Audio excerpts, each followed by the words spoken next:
Hello, everyone.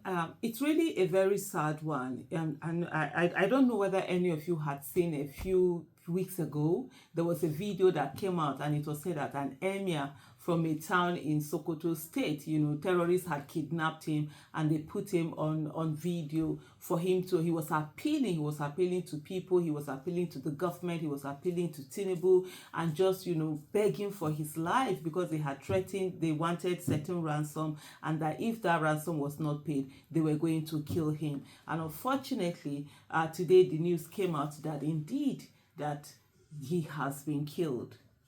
And it's such a sad one. Honestly, I mean, kidnapping started in the southern part of the country when they used to kidnap expatriates. I remember as far back then, I used to cry, scream, and say, look, this thing is very wrong, because I read a lot of stories about kidnapping in the West, especially in the United States, the New York area, how in those like 30s, 1930s, 40s, how kidnapping was such a terrible thing that was being done, and how criminals use it. And the state, they went after. That's up to today.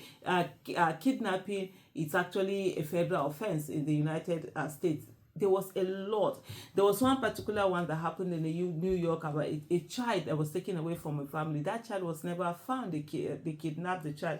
So, and I would always say, no, in Africa we didn't have such crime. So when they started carrying expatriates, for me, having read about the devastating things, because sometimes what they do, they begin to cut your parts and send it to your families, stuff like that. And I was like, no, this is wrong. People will be like, oh no, it's the white people they are taking. When they're done with taking white people, aren't they going to take us? This is where we find ourselves today. But now in the northern part of the country, the kidnapping has entered another level, and it's such an ugly dimension where literally people are being killed. Now this particular emir, they've killed him, and they're still demanding 50 million for his corpse. Let me read a parallel fact has this. It says terrorists kill Sokoto traditional ruler days after pleading for Tinubu's government's help in viral video. I would say legitimate government anyway.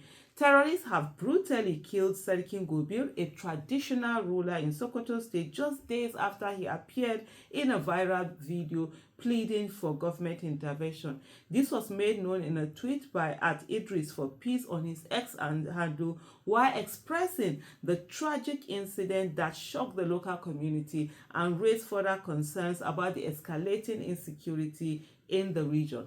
Serikin Gobir was abducted by heavily armed bandits who subjected him to severe torture and dehumanizing treatment. You could see in that video his face was misshapen, whether they had hit him with something brutal, he had broken his face, blood all over his cloth and all of that. You could see that they had tortured him a lot. And he came out, he was begging.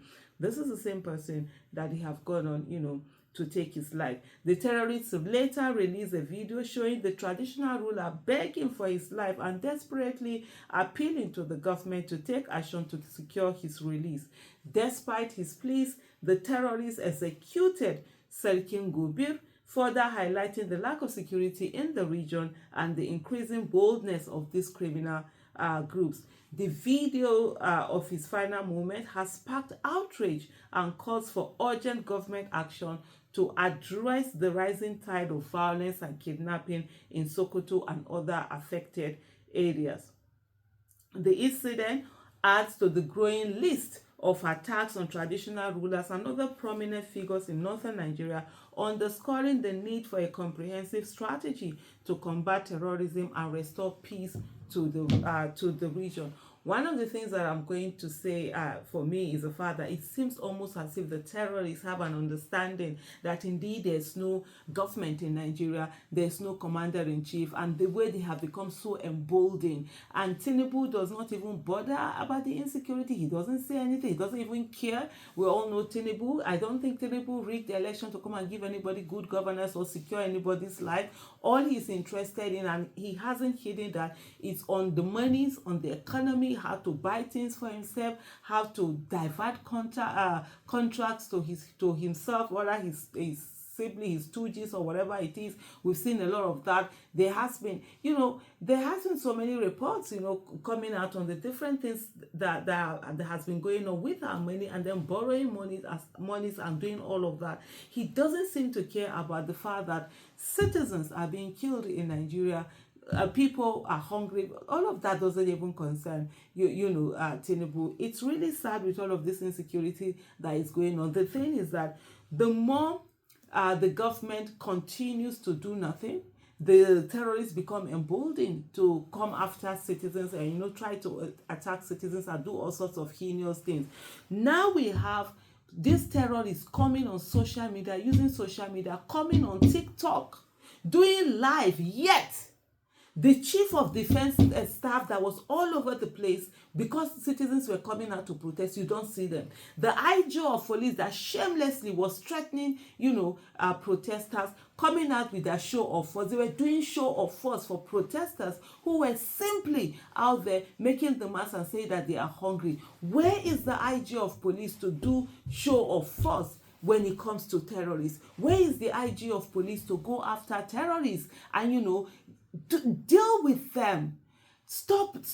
Ensure they protect the lives of citizens. Then the DG of the DSS shamelessly are nowhere to be found. It is only when it comes to protesters that the DSS will come out and tell us that they have intelligence. They never have intelligence when it comes to going after the terrorists. Their intelligence is only against innocent citizens who are coming out and legitimately making demands. And it's really absurd. We have security agents in Nigeria who are not interested in protecting the lives and properties of the citizens. They are not interested in protecting the territorial integrity of Nigeria. All they seem to be interested in is, of course, regime control, and that is what they continue to do. That is not acceptable. Citizens are being taken one after the other. Citizens are being killed anyhow. And one of the things that Nigeria don't seem to recognize, don't seem to understand, is that we are all victims waiting to happen. The other day, 20 medical students that were traveling to go for a conference, and then they were taken, and the terrorists have them come online to keep begging, have account numbers that monies are supposed to be raising, yet we have security agencies that are supposed to do everything they can to rescue them. They're nowhere to be found. One of the things citizens don't understand, as long as we allow this thing to keep going on, first of all, the illegitimate government, Tinubu's illegitimate government, will continue to abdicate its responsibilities. It hasn't bothered to even talk to the people. It doesn't care. It doesn't even mind. And then the terrorists, the criminals, the bandits, they will become more emboldened to continue to do this. Yesterday's victims were once survivors. Today's victims were yesterday's survivors. And tomorrow's victims would be today's survivors. The question I always ask is, who is next? It could be you, it could be me. And the victim card is going around in Nigeria. Being a victim in Nigeria is no longer a matter of if, it's a matter of when. That's the sad reality that we have. Thank you so much for watching.